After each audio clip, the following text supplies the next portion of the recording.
I have a problem.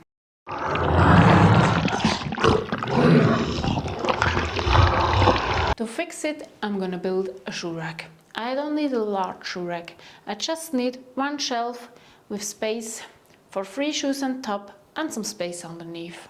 I was inspired by the Kumiko patterns, but since the shoe rack is gonna be in an entrance zone with lots of wet shoes, lots of wet jackets, I don't think a delicate wooden structure is the right fit for that use. So the idea was to build a Kumiko inspired metal grid as a shelf and a nice wooden structure to support it. As soon as I've got my metal rods, I've started with cutting them to length. Most of my parts were 70 millimeters long, some of them also were 120 millimeters long. I just started and cut them all to rough length. Then I've had to clean up the edges so they weren't as rough and it would be easier to shape them. For shaping, since my pattern consists out of lots of triangles, I had to shape the tips of my small pieces to 30 or 60 degree tips. And I've started with the metal surfacing machine my grandpa owns.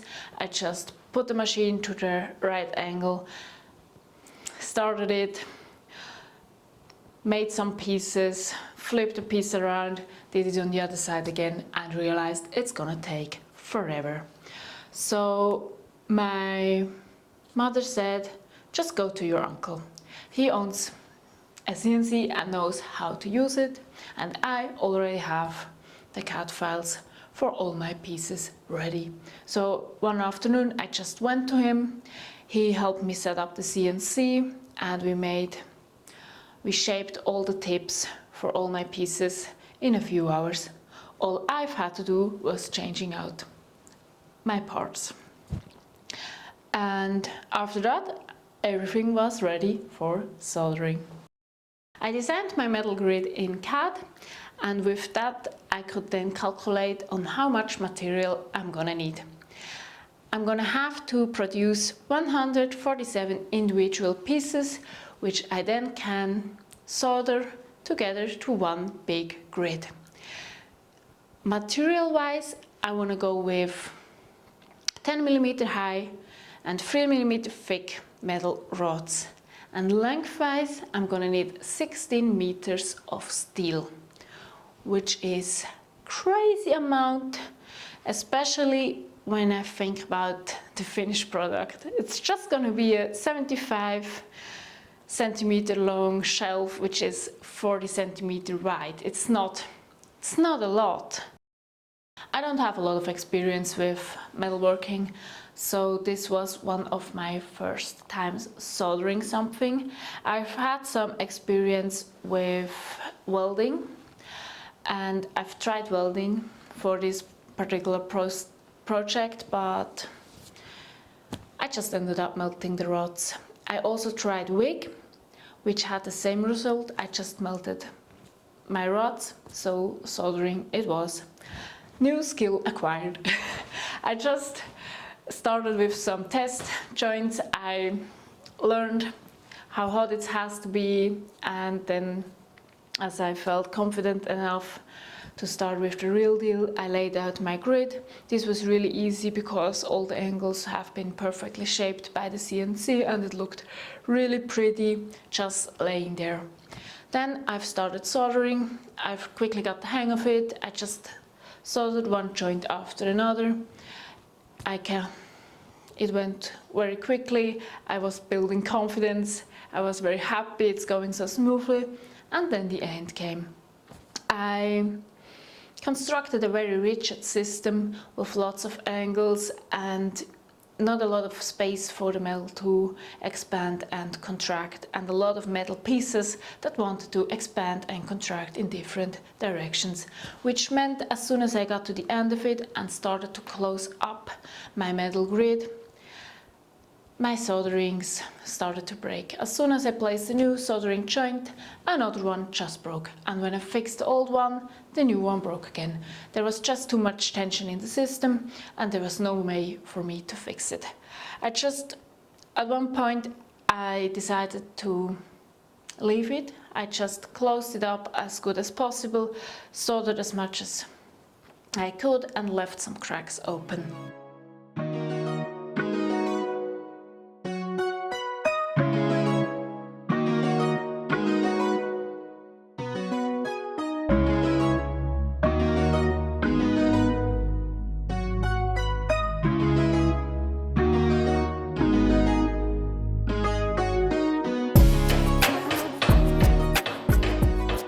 There was a twist in my grid.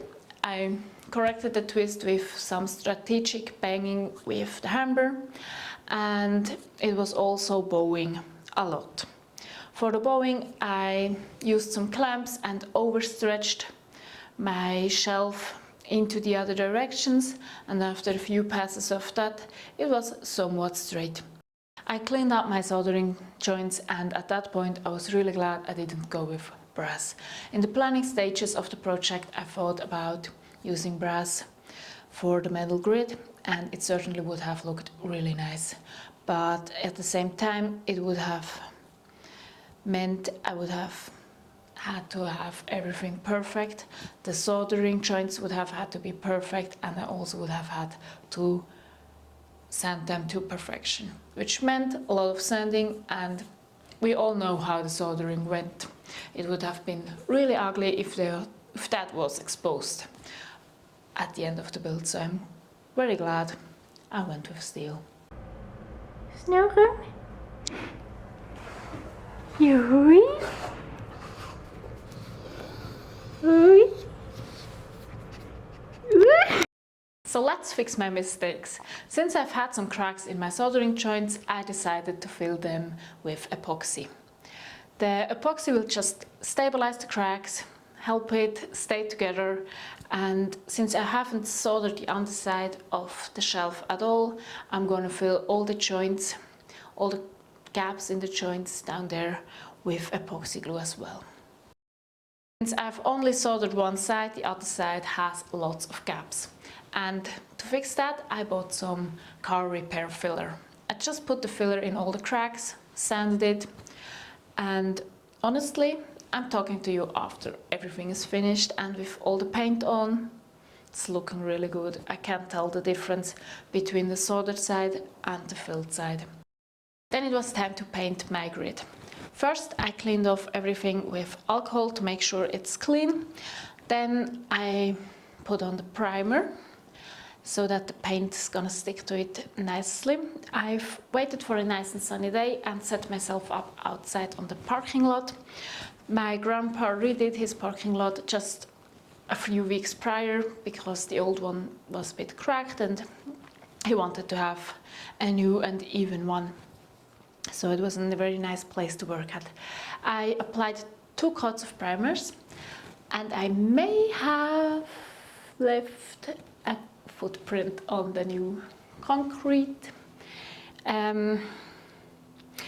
It's grey paint on grey concrete. Don't think it's bad, but after that I started cleaning my feet before I left the tarp. For the final coats of black paint, I waited a few days for the primer to dry. Then I came back and did the black paint. I went with a paint I've used before and with which I've had good experiences. This paint I had to dilute because it's a very thick paint and I think it's meant to brush on. And since I've wanted to spray it on, I diluted it and just did a few coats of it until I've had a nice thick paint on it. The paint is very good. It hid lots of small imperfections and I'm very happy with the results. For the wooden under construction, I use acacia. I've got that log a few years ago from my aunt's husband. He's a landscaper and he took that tree down in someone else's backyard. And he asked me if I want to have it. I said yes. And my mom and we went on a mission to get the log. He wasn't home at the time. We were 2 weak women. It was kind of hard to load the log up onto the truck, but my grandpa's truck luckily has crane, which made it lots easier. And now it's the first time I'm gonna use this wood. As always with woodworking, first step is jointing and planing. I jointed all the boards, planed them, and then I glued them together to have some larger panels.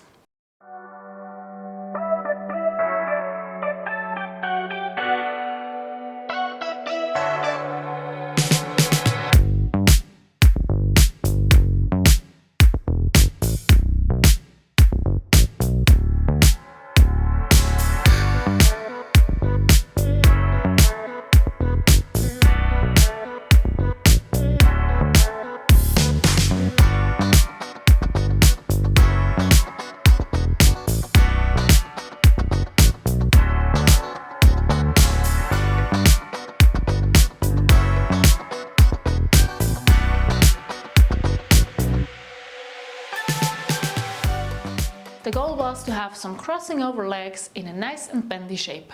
For that I needed a template. I printed out the life-size profile of my legs and stuck it onto a thin plywood sheet. Then I cut it all out with the band saw and sanded it to the right shape.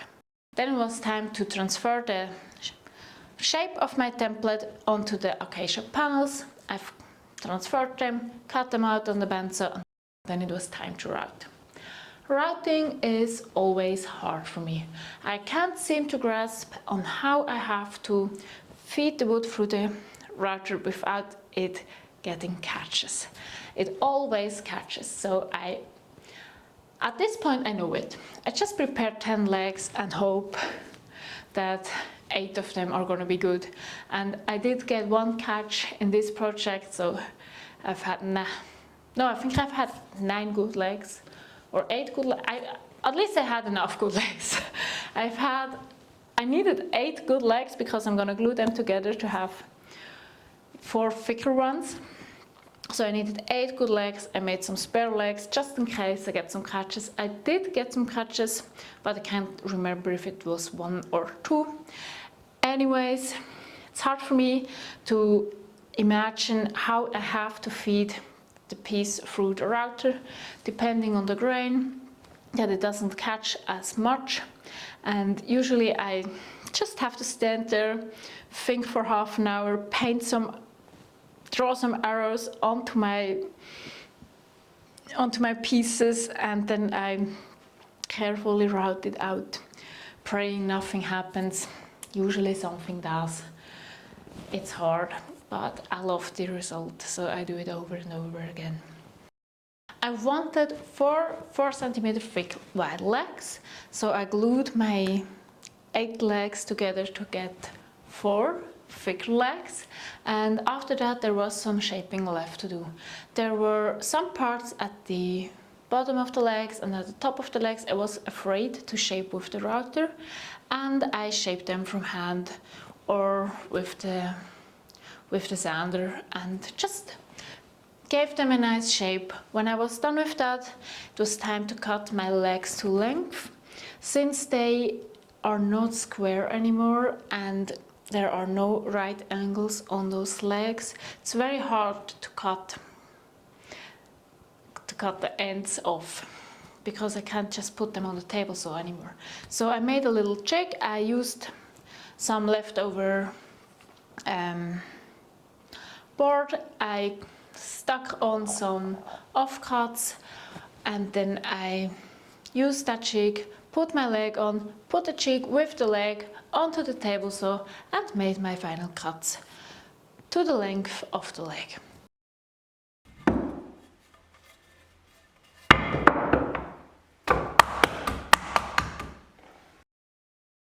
Then it was time to make the cutouts for the crossover. This is always a little frustrating, because the cut is always too narrow until it is too wide. I never seem to get the perfect width. And I mean, the legs have been sanded by now, they have been shaped by hand a little bit. They are not perfectly square anymore. And to make a cutout that fits them perfectly is very hard. So some fit better than others. I put the better ones on the outside and the worst ones on the inside. It's fine.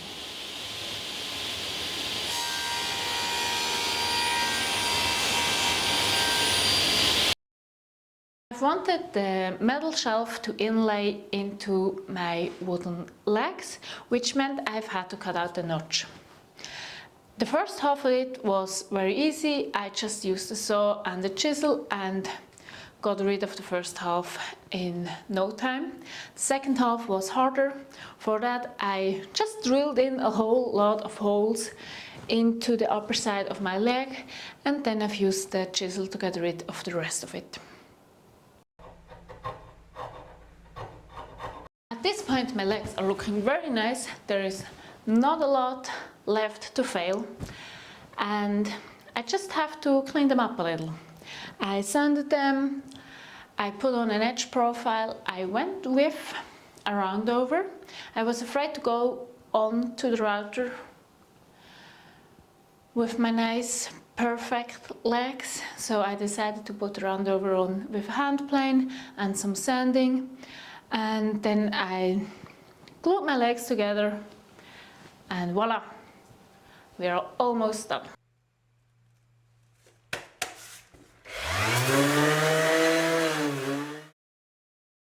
Sometimes I have bad ideas, and this project was certainly one of them. I had no experience soldering. I decided to solder a complex grid with lots of individual pieces. And naturally people thought it's a bad idea, and I get it. Some told me it's gonna be impossible to solder, which was somewhat right. Some told me it's gonna be lots of work. They were right about that. And some told me I'm not gonna make it, and they were wrong.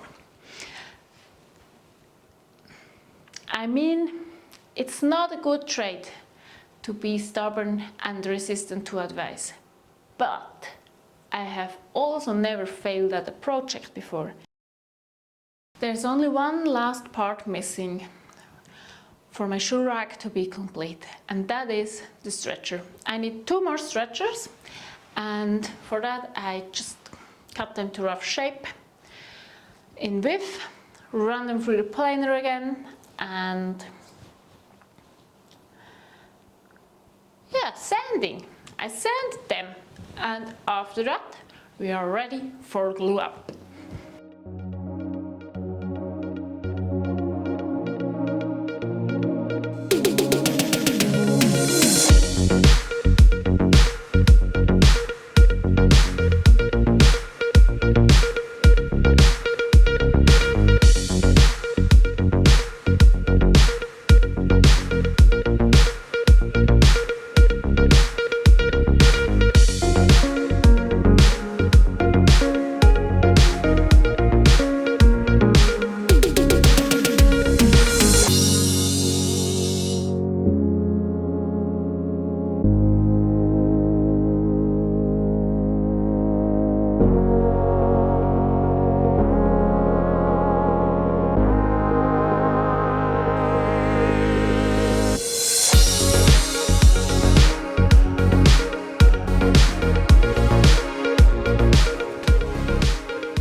First we had to prepare for the glue up. I have 2 stretchers, one is wide, one is narrow, and the wide one will get 2 dowels and the narrow one will get 1 dowel.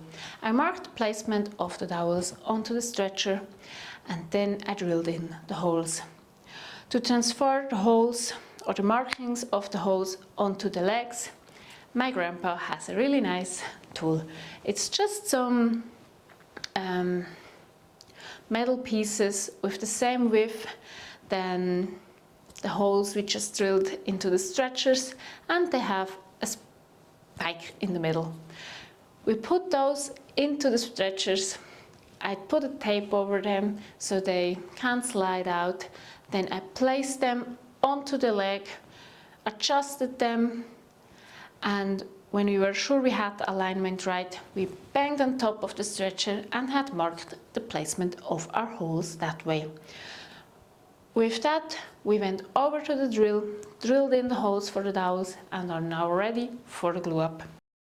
The glue up was nice and easy, there's nothing special to say about that, except I realized the shoe rack is a little twisted and the legs are wiggling when they are standing on a flat surface. So to counteract that, we transferred the shoe rack over to the table saw table, because we know this table is perfectly flat. It's produced to be perfectly flat. So we put the shoe rack over there, and then we searched the workshop for the heaviest metal block we could find and put this metal block on top of a plywood sheet and weighted the shoe rack down on top of the table. The idea was that it's gonna dry in this position and hopefully wiggle less when I take the weight off. It worked a little bit, it was wiggling less as soon as I took the weight off and the clamps off, but there was still some wiggling left, so I've had to sand some of the legs a little shorter, but it turned out fine. It's not wiggling now, and of course we had to clean up the glue spill up because something weird is happening with the acacia and the glue. The glue turns the wood an ugly yellow, and I don't really know why, but we had to clean it up, and after that we were ready for glazing. The final step is glazing. I decided to go with a waterproof glaze because I'm gonna put my wet and dirty shoes on top of the shoe rack and I don't want it to get damaged. So I put on the first coat of glaze, sanded it again, put on the second coat of glaze, and that's it. It took me about a year to finish this shoe rack. I've learned a lot. I've learned a lot about soldering. I've learned I maybe shouldn't solder complicated grids anymore. Maybe I make my future Kumiko patterns out of wood when it doesn't have to be waterproof. Sure, there were some ugly fixes along the way, but the end result is nice, it serves its purpose, it's looking good.